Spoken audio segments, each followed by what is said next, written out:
Assalamualaikum warahmatullahi wabarakatuh. Saya Muhammad Gilang Maulana akan melanjutkan penjelasan database tentang HR System.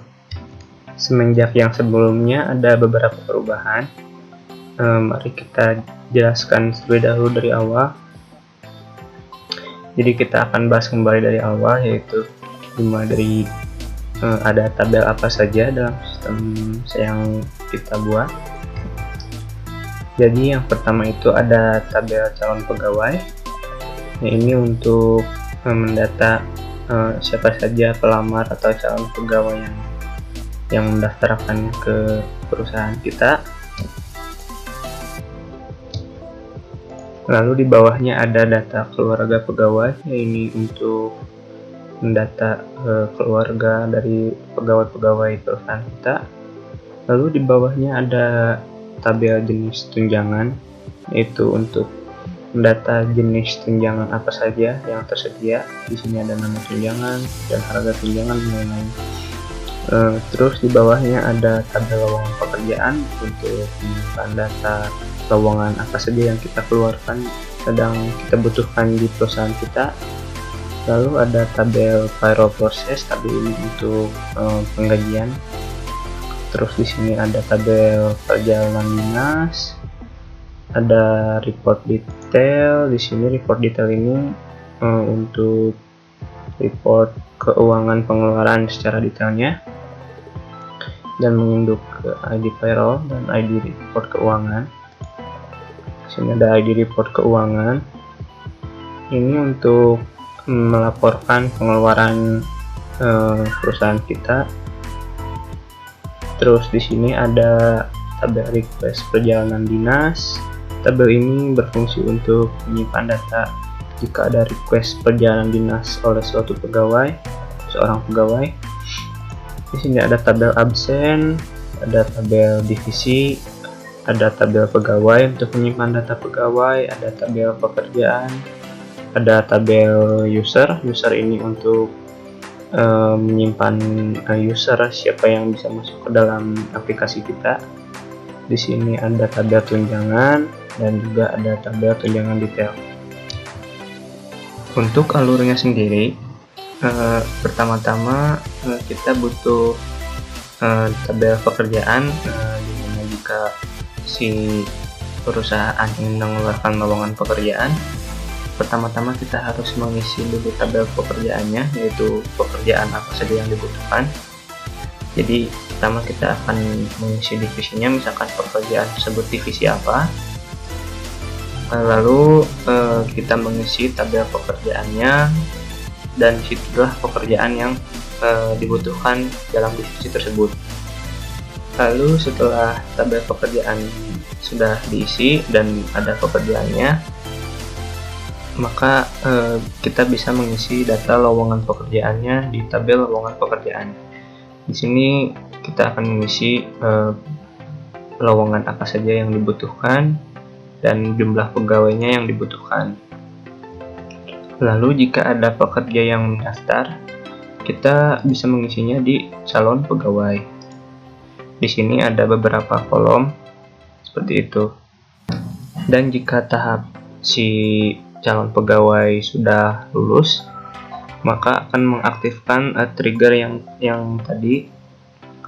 ini, dan akan otomatis menginsert ke tabel pegawai. Setelah ada pegawai terdaftar, di sini kita bisa mengupdate yang lain seperti data keluarga dan yang lain-lain, status, agama, seperti itu. Dan untuk tabel absen ini diisi setiap hari jika pegawai hadir, seperti itu. Dan jika selama 4 bulan tersebut si pegawai mendapatkan tunjangan, kita bisa mengisi tunjangannya di tabel tunjangan dan tunjangan apa saja di tabel tunjangan detail. Untuk mengisi daftar tunjangannya tersebut, kita akan mengisi di tabel jenis tunjangan di sini. Nah, dan jika suatu waktu si pegawai melakukan perjalanan dinas, maka isi dulu request perjalanan dinas di sini. Dan jika status requestnya di sini itu sudah lulus atau disetujui, maka dia akan otomatis masuk ke tabel perjalanan dinas yang ini akan otomatis masuk ke sini, sama seperti tabel calon pegawai. Dan jika sudah waktunya penggajian, maka akan mengisi data payroll proses seperti itu. Di sini totalnya kita nolkan dan nanti akan otomatis di trigger di sini apa saja berapa kali dia masuk di tabel absen. Terus kita akan melihat apakah dia memiliki tunjangan atau tidak, seperti itu, dan totalnya akan mengisi otomatis. Dan jika kita ingin mengetahui pengeluaran perusahaan dalam beberapa waktu belakang, kita bisa mengambil data dari hasil report keuangan. Hampir sama seperti tunjangan detail dan tunjangan. Di sini kita akan mengisi dulu report detailnya, pengeluaran apa saja yang kita keluarkan. Lalu totalnya akan otomatis terisi di report keuangan. Seperti itu. Nah, untuk demonstrasi saja di sini saya akan mendemonstrasikan salah satu function trigger yang ini, menghitung total salah satu tunjangan, hitung total tunjangan. Pertama-tama di sini kita lihat dulu pegawainya. Saya akan menggunakan pegawai yang dengan ID 19. Nah, lalu kita akan membuat data tunjangannya. Nah, di pegawai 19, totalnya kita nolkan dulu karena nanti akan otomatis. Lalu di sini kita isi tanggal, no saja. Dan no.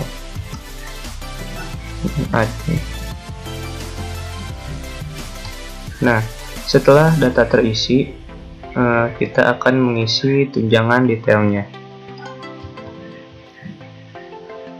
Untuk mengisi tunjangan detailnya, pertama-tama kita butuh ID jenis undangan tunjangan.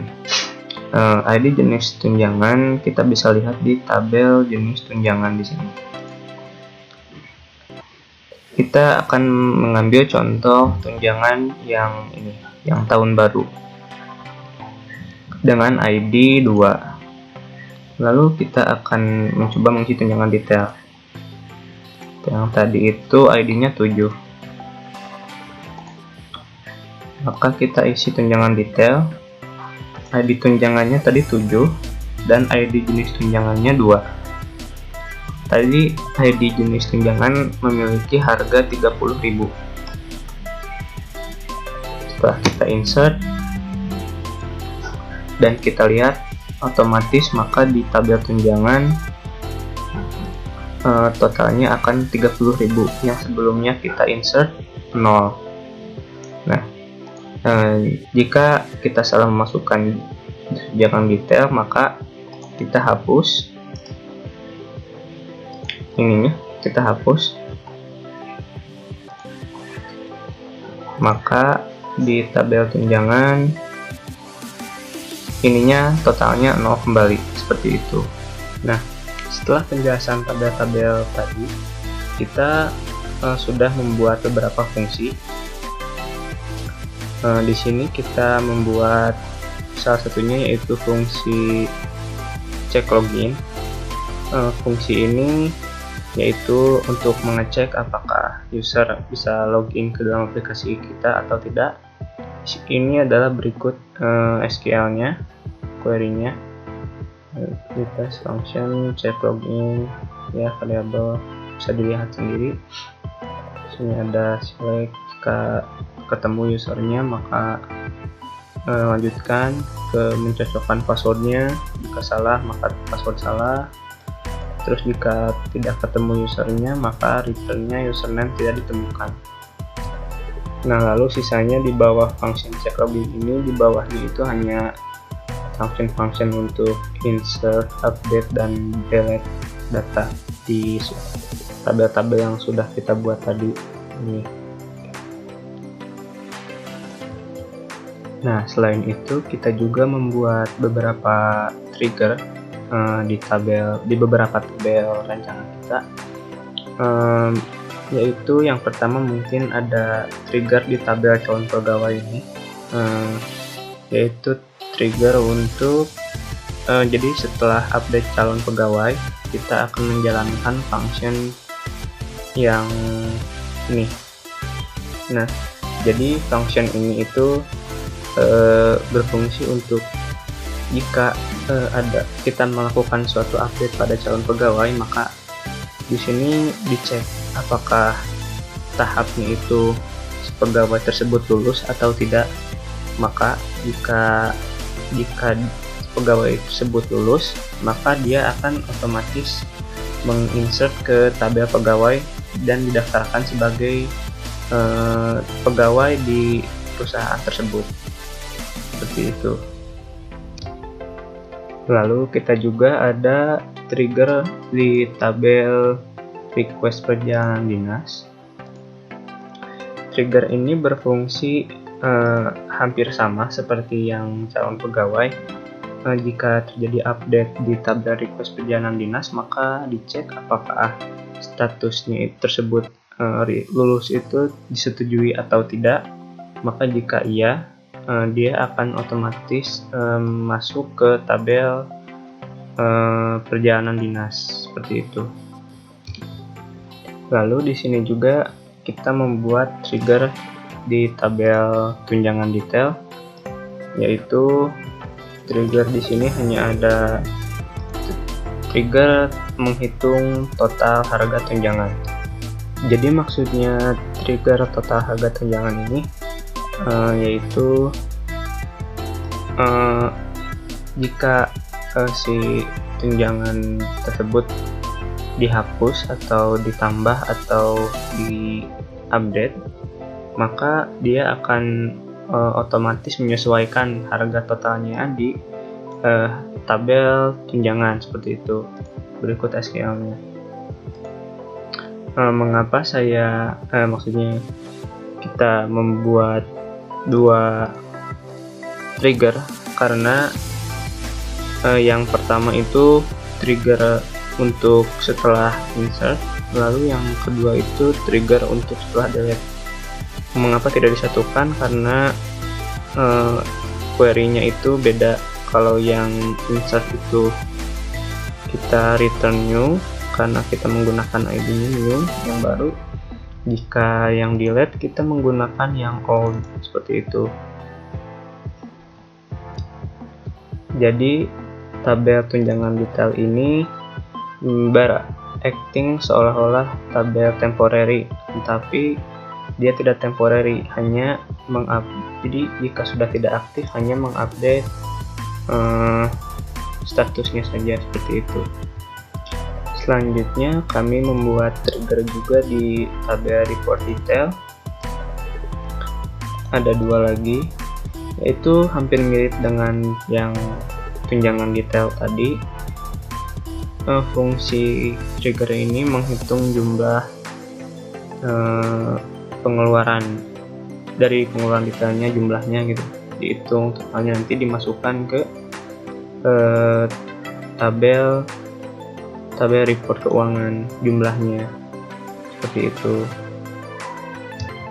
Sama juga seperti yang tunjangan detail, yaitu kita membuat dua karena kita membutuhkan return yang berbeda, yaitu jika insert kita membutuhkan new dan jika delete kita membutuhkan old, itu. Lalu ada juga trigger di tabel payroll process.